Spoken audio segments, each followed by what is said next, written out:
बिस्मिल्लाहिर्रहमानिर्रहीम। मुअज़्ज़ज़ सामीन कराम, वसी टी वी में खुश आमदीद। आज की नशिस्त में हम बात करेंगे गैर मुस्लिम जिस बर्तन में खाना खाएं क्या इसे इस्तेमाल कर सकते हैं, और क्या हजूर नबी करीम सल्लल्लाहु तआला अलैहि वसल्लम कुफ़ार को खाने की दावत देते या उनकी दावत कबूल किया करते थे। अगर किसी बर्तन में किसी गैर मुस्लिम ने खाना खाया है तो इसे धोकर इस्तेमाल कर सकते हैं, इसमें कोई मसला नहीं है। काफर के इस्तेमाल करने से बर्तन नापाक नहीं होते जब तक बर्तन में नजासत नज़र ना आए, क्योंकि इस्लाम छूत या किसी को कमतर नहीं समझता और हर इंसान चाहे काफर हो या मुसलमान इसका जूठा खुद पाक है जब तक कोई नाजायज़ और हराम चीज़ ना खाई हो। अगर गैर मुस्लिम के बर्तन में पाक चीज़ खाई गई हो तो उसको धोने के बगैर भी इस्तेमाल कर सकते हैं, और अगर नापाक चीज़ खाई गई हो तो उस बर्तन को अच्छी तरह पाक करने के बाद खाने पीने के लिए इस्तेमाल किया जा सकता है। कुफ़ार के साथ खाने पीने के जो मना किया जाता है, इसकी वजह इनके जूठे का नापाक होना नहीं, बल्कि आम तौर पर जिस आदमी के साथ खाया पिया जाता है इसके साथ दोस्ती का तअल्लुक़ बढ़ जाता है, और गैर मुस्लिमों के साथ दोस्ती का तअल्लुक़ इख्तियार करना मना है। अलबत्ता काफर के जूते से बचना चाहिए। सूरह निसा में अल्लाह ताला इरशाद फरमाता है कि ऐ ईमान वालो, तुम मोमिनीन को छोड़कर कुफ़ार को अपना हामी मत बनाओ।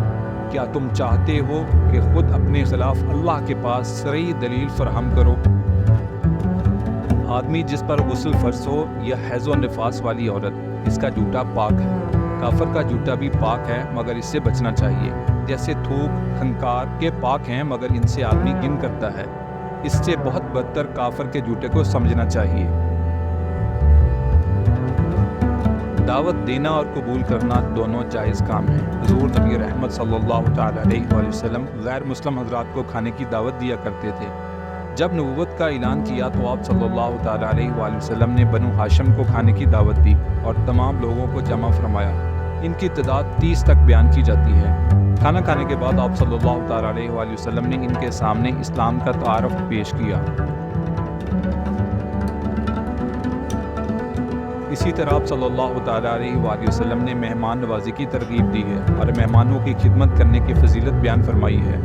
इसमें मुसलमान और गैर मुस्लिम के दरमियान कोई फ़र्क नहीं किया गया। आप सल्लल्लाहु तआला अलैहि वसल्लम के पास मुख्तलिफ कबाइल के सरदार और वफूद आया करते थे और आप सल्लल्लाहु तआला अलैहि वसल्लम इनको अच्छे खाने पेश किया करते थे।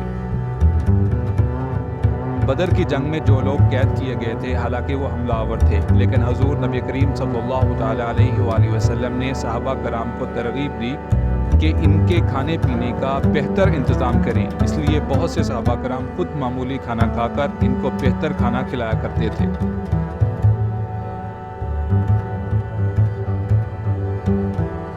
आप सल्लल्लाहु तआला अलैहि वसल्लम गैर मुस्लिम भाइयों की दावत कबूल भी फरमाया करते थे।